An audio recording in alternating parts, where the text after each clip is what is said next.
Hey guys, welcome to Techies Guru. Today we'll be learning how to remove contacts in Telegram, and now let's dive right in. Now to remove contacts in Telegram, first open up your Telegram app on your phone. And after opening your Telegram app, guys, at the top left corner of the screen, you can see there's a three-lined icon available for us. Tap on that three-lined icon at the top left, and this kind of panel will appear where you can see there is the contacts option available for us. Tap on contacts, which is just below the new groups over here, and this kind of panel will appear where you will be able to view all of your contacts over here.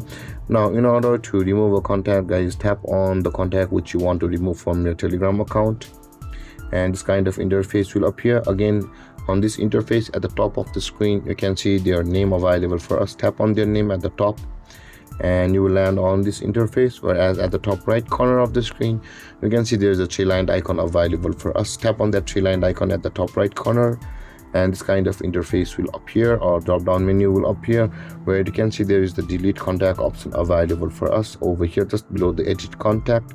Tap on delete contact and this kind of pop-up box will appear where you can see the delete option available for us at the bottom right corner of this pop-up box. Tap on delete and that contact will be removed from your Telegram. And this is how to remove contacts in Telegram. And if you have any confusions or questions regarding the topic, feel free to comment in the comment section below, and don't forget to like, subscribe and hit that bell icon for more videos. Thank you for watching, guys. Peace.